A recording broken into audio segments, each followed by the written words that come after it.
Hola every pony, me llamo es Serena Earth Pony, and welcome to my first fanfic reading. Yay! Now, a little while ago, I posted a video saying that I was going to do some fanfic readings, and I left you some choices. I was not giving any suggestions, so I am just going to read the family I never had instead. Alright, so here we go. Chapter 1. Taken. It was a normal Friday day today on Earth. The sun was shining, birds were singing, and the squirrels were chatting over nuts. Children were outside, playing after a long day of school, and adults were just coming home from work.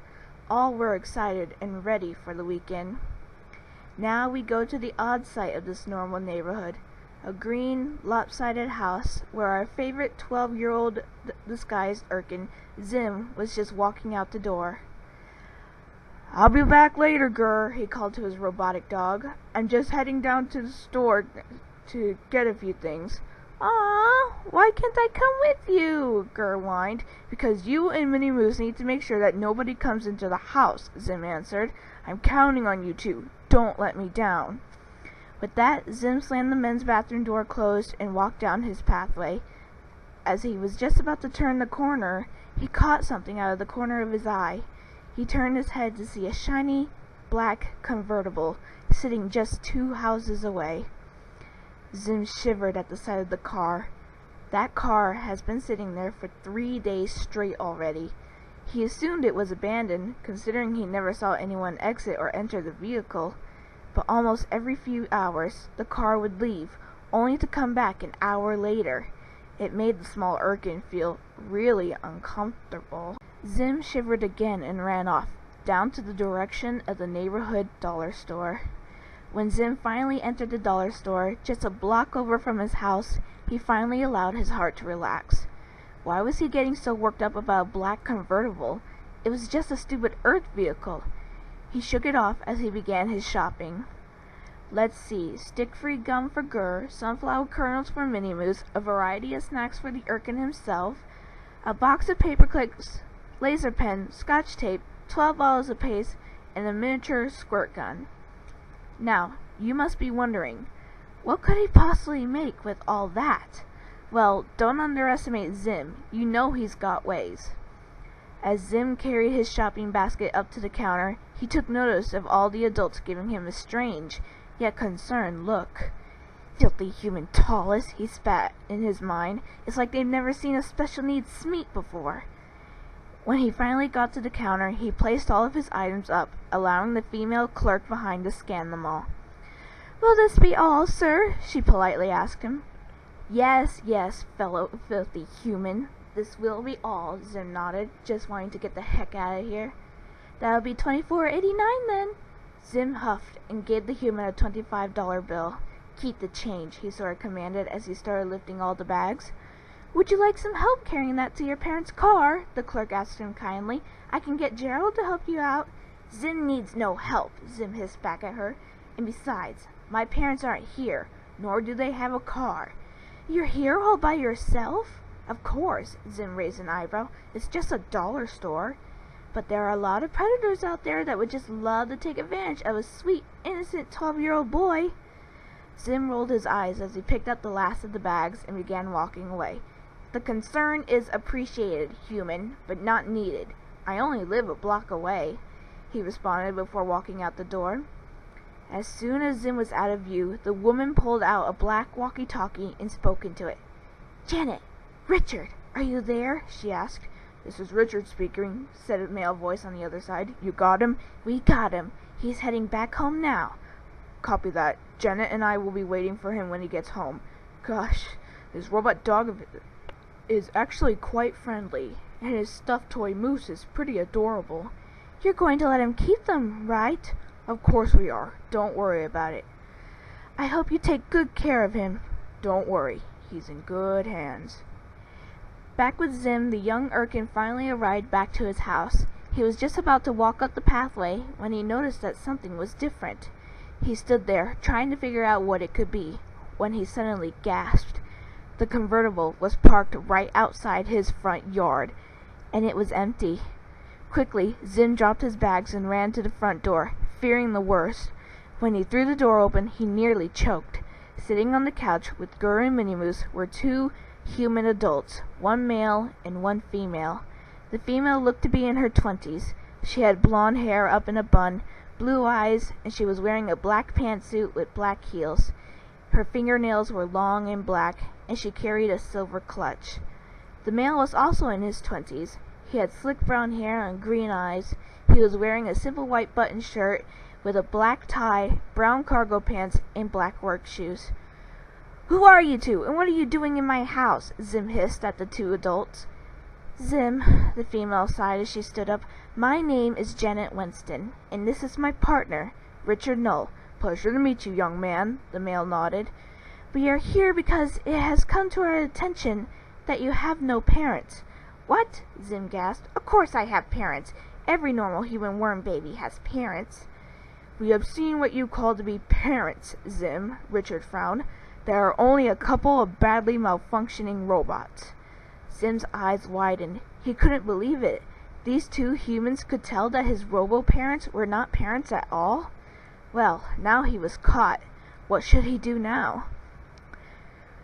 "We know that you may consider yourself of being able to take care of yourself," Janet sighed. "But a young boy such as yourself should be with a family, with a mother and a father. Real parents."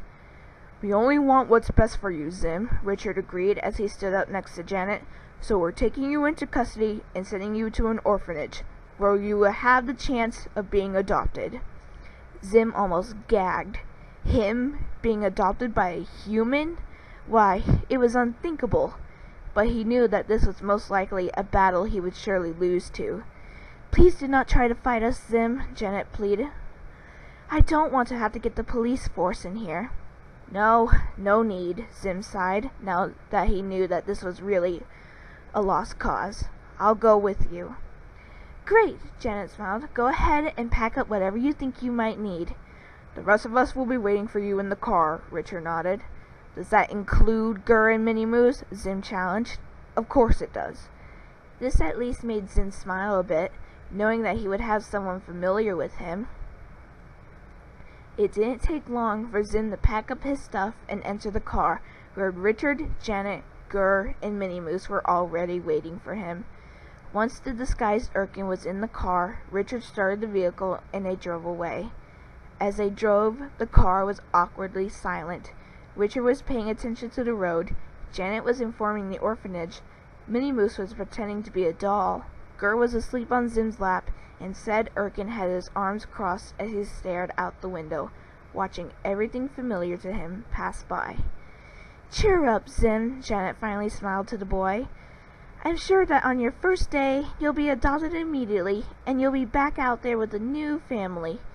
"If you say so," Zim sighed, though he had his doubts. Who would want to adopt a sickly green kid?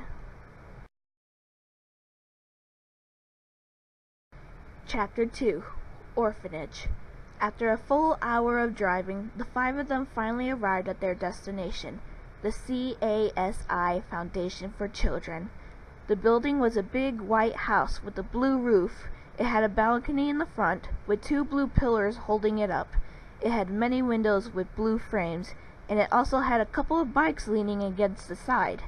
Zim could see many kids running and jumping past all those windows. "Well, here we are," Richard smiled as he parked the car right by the entryway. "Welcome to the CASI Foundation for Children, Zim." "I'm sure the keeper here will help you get adopted by the perfect family very soon," Janet assured. "Yeah, whatever. Let's just get this over with," Zim huffed as he unbuckled his seatbelt and left the car, taking his robots and luggage with him. Richard and Janet looked at each other with a worried expression, both wondering the same thing. Have they done the right thing? Back at Zim's house, a young human boy sat lonely on the couch, staring at his laptop as he typed stuff in. This boy was Dib, the only human besides his sister who knew that Zim was an alien and his arch-nemesis.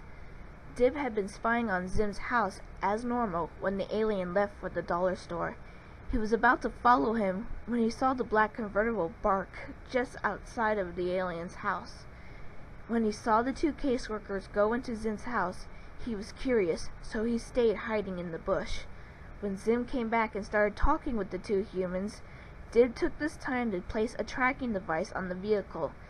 Now he was sitting on Zim's couch, watching the little red dot that was the vehicle.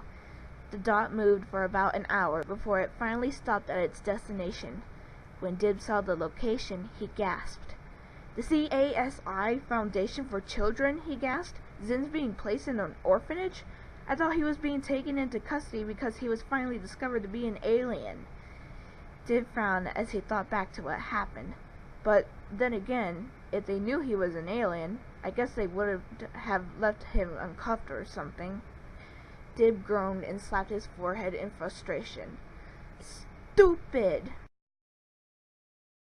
Back at the orphanage, Zim, Gur, Minnie Moose, Janet, and Richard entered the front office and approached the desk. Sitting at the desk was a woman in her mid-30s. She had brown eyes, red hair up in a high bun, and she was wearing a light blue pantsuit.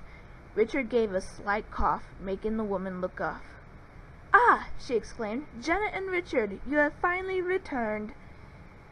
"Yes, we have, Mrs. Keeper, and this time the mission was a success." Janet smiled as she lightly pushed Zim forward, the Urkin quietly growling at the touch. "Mrs. Keeper, I'd like you to meet Zim." "A pleasure to meet you, young man." Mrs. Keeper smiled as she stood up and looked down at the boy. "My, aren't you a unique child?" "It's a skin condition," Zim hissed, knowing that the woman was referring to his green skin. Mrs. Keeper nodded as she stepped away from her desk, rounding it to be standing directly in front of the guests. "Well, we've certainly had stranger kids, a mouse included," she chuckled, "but even he was adopted at some point.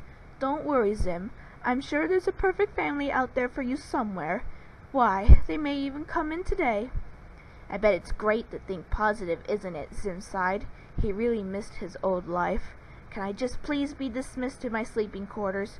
"Of course you can," Mrs. Keeper nodded, now seeing just how depressed Zim was. "Down the hall to the right." "Thank you. Come, Gur." With that, Zim grabbed his luggage in Minnie Moose and, with Gur towing behind, followed the directions given to him. The adults watched him leave, all three having very worried expressions. "Don't worry, guys," Mrs. Keeper said to Janet and Richard when Zim was out of sight. "I'm sure he'll be adopted in no time. Why, he may even be adopted today." "I sure do hope you're right, Mrs. Keeper," Janet sighed. "The poor dear. Absolutely miserable." "Don't worry. He'll feel better once he sees what it's like to have an actual family." When Zim entered his room, he realized that he would have to be sharing with two other human boys. He growled in disgust, but forced himself to tolerate it. The boys stared at him, obviously waiting for an introduction. Zim rolled his eyes as he introduced himself the same way he did on the first day of school. "Hello, friends," he started. "My name is Zim, and I am a perfectly normal human worm baby. You have nothing, absolutely nothing to fear from me. Just pay no attention to me, and we should get along just fine." With that, Zim grabbed his luggage and moved to the side of the room, picking an empty bed and dresser farthest from the humans. The two human boys looked at each other before curiously approaching Zim. "Need any help unpacking?" asked one of the boys. This boy seemed to be the same age. He had brown eyes and spiky blonde hair. He was wearing a light blue t-shirt, dark blue jeans, and brown shoes. His name was Adam. "No thank you, child," Zim declined. "I just want to be left alone right now." "Rough time?" asked the other boy as he started helping Zim unpack anyway. This boy seemed to be at least 2 years older, making him 14 years old. He had slick brown hair, green eyes behind square black glasses, and he was wearing a red and white plaid shirt, light blue jeans, and white shoes. His name was Nigel. Zim growled, obviously not liking to be talked to, or more importantly, have his stuff touched. But if he was going to be forced to have to share a room with them, he was going to have to stay on their good side to avoid getting into a fight. "Actually, my life was absolutely great," he hissed. "Sure, it wasn't perfect, but it was tolerable. Then these two stupid caseworkers, Janet and Richard, just had to come and take all that away from me. I may not have parents, but I have a dog and other people that care about me. I can take care of myself." "Yeah, that's what everybody thinks," Nigel nodded as he pulled out some of Zim's extra uniforms. "Where do you want these?" "Just get them to me. I'll put them away." Zim rolled his eyes as he took his clothes, placing them inside the dresser. "What do you mean, that's what everybody thinks?" "Well, there are just some people out there that don't really care for orphans," Adam explained. "Just like you. They think that we can take care of ourselves." "But there are some of us that are just 2 months old," Nigel added. "I don't think a 2-month-old baby would be able to take care of himself, right?" "Yeah, I guess you're right," Zim frowned as he finished putting his stuff away. "But I'm not 2 months old. I'm 12 years old." "Hey, I am too, and I almost got myself killed," Adam frowned. "How?" Zim raised an eyebrow. "If you're 12 years old, surely you're smart enough to know how to take care of yourself and avoid danger." "Even an orphan has to eat and stay warm, Zim." This made Zim think. Was that what really happened with orphans? Were some people just that heartless to leave orphan street kids out in the dust to freeze and starve? It made the Urkin sick to his stomach just to think about it. "Gosh, I never really thought about it that way," he frowned. "Are people really that heartless?" "Some are, but there are some good people too," Nigel nodded. "Like the ones that will likely adopt us." "I doubt it," Zim sighed as he sat on the bed, his arms crossed sadly. Who would want to adopt a sickly green kid? Chapter 3. Adopted. Unfortunately, Zim was not adopted on the same day as he arrived. He wasn't adopted on Saturday either, when a bunch of other kids were. But he wasn't all too upset. He knew that it was going to be difficult for him to get adopted. Not that he wanted to be adopted, he despised the very idea. He just wondered what was the point on being here when he knew he was never going to be adopted. It was Sunday afternoon. Zim had gotten along pretty well with Nigel and Adam over the days, maybe even considered them as friends. The three of them were sitting on the bench of the playroom, along with Minnie Moose as well, trying to clean Gur off from very, very sticky bubblegum. "Gur, how many times do I have to tell you to stay away from the sticky gum?" Zim groaned as he pulled another glob off of the suit, disposing it in the trash next to them. "But the nice red-headed lady gave me it," Gur protested. "I highly doubt Mrs. Keeper would give a dog bubblegum," Nigel frowned, as he spread some more peanut butter over the gum. "Even if he is a talking robotic one." "But Master gives me gum," Gur pointed out. "Gur, I give you stick-free gum. And now you know why," Zim said matter-of-factly before looking up at Nigel. "Explain to me how peanut butter is supposed to help again." "It's supposed to harden the gum so it's not so sticky," Nigel explained. "Works all the time when gum gets stuck to my face." "Me too," Adam added as he scrubbed the remaining peanut butter off with the scrubber. "An interesting concept," Zim nodded. "Meep," Minnie Moose agreed. Suddenly, 2 twin Japanese girls ran into the room, screaming and giggling. They were your standard Japanese girls, with blue eyes, long brown hair with a pink bow, a white sweater, white skirt, and black dress shoes. The only way you could tell these girls apart was by how their bow was positioned. Hannah wore her bow tilted to the right, and Jasmine wore her bow tilted to the left. They were only 5 years old, but even Zim couldn't help but enjoy their company. "Hi, Hannah. Hi, Jasmine," he greeted the girls. "What's got you two so excited?" "There's a lady," Hannah giggled. "There's a lady," Jasmine repeated. "She's here to adopt a son. This might be your lucky day, guys. I hope it's Zim. He deserves it most." "Oh, that's real sweet of you, Jasmine," Zim smiled. "But like I said, I highly doubt I'm ever going to be adopted.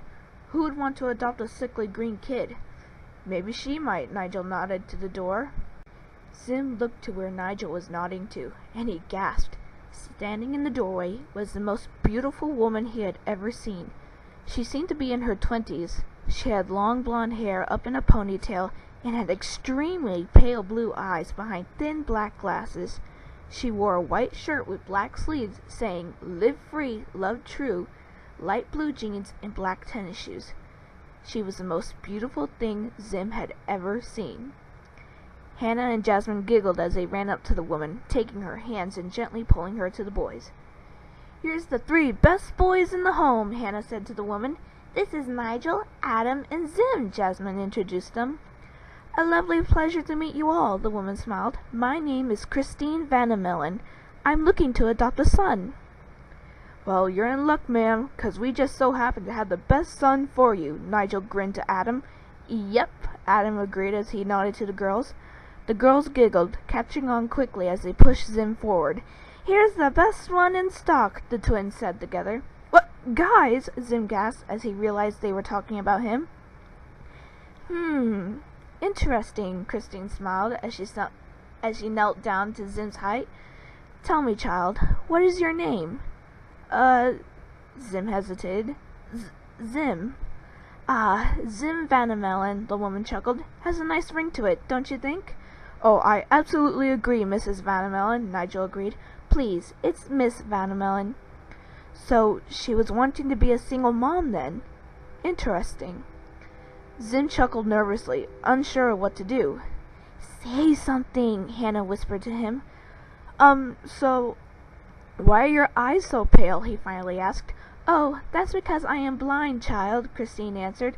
"But I'm also a psychic, so in a way, my abilities are my eyes."